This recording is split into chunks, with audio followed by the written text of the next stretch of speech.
The Portland metro real estate market is starting the new year with mortgage rates that are lower than just about anything we saw in 2025.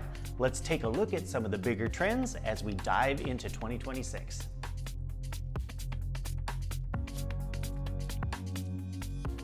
Hi everyone, RRMilligan here, bringing you the very latest in the local real estate stats and trends for the full Portland metro area, which in my sample includes all of the suburbs, bedroom communities, and both of the Oregon and Washington sides of the border. This is an overall and broad view picture of the health of the real estate market in our area. Of course, that being said, all real estate is local, so if you've got questions about what's going on in your neck of the woods, just drop me a line or post the question in the comment section right here. First up, as we look towards 2026, are sale prices, which have been in flux. Those of you who've been keeping up with these reports know that there was a shift in our market back in June, and we spent pretty much the second half of 2025 in negative territory when it came to our monthly year-over-year comparisons. Just barely down, down less than 1%, except for in November, which ended up down about 1.9% compared to November of 2024, and December, which ended up back in positive territory by about 2.6 in my sample for the full Portland metro area. So where are prices sitting as we head into 2026? The average sale price for the first half of January is down about 7% compared to the first half of January 2025. The last couple of weeks in December and the start of January can give us some weird numbers, and we're dealing with a much smaller volume of sales, so a much smaller sample size, and that can give us some big swings in the numbers. That being said, -7% is a lot to make up for by the end of the month. One thing that I can say as we look forward to 2026 is that lower home prices and much lower interest rates help with buyer affordability.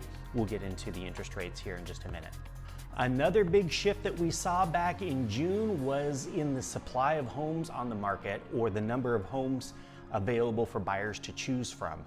It's normal to see supply drop during the second half of the year, but this last year supply dropped at a much faster rate than in 2024.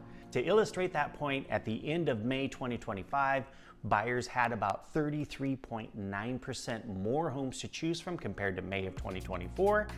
And this past week, this most recent week, that number came in at only 9.5% more.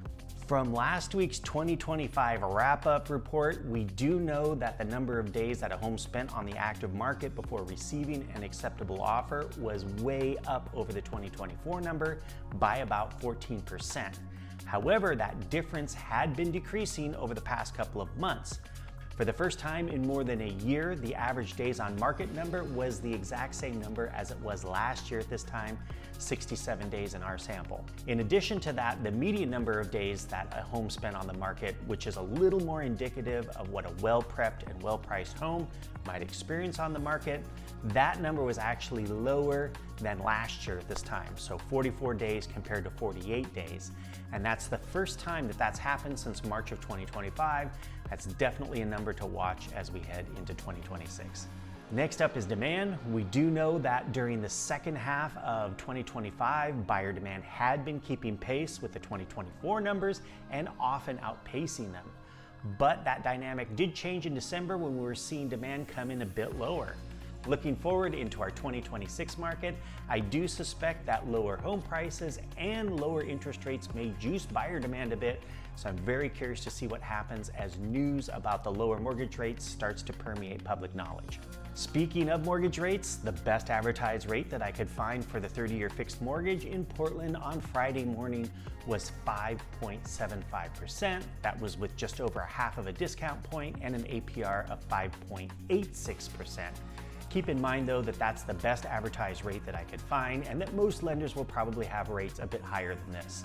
For context, I did go check the Freddie Mac survey of mortgage lenders. That's a nationwide survey, and the average for the 30-year fixed is currently sitting at 6.06%. Last year at this time, that number was 7.04%.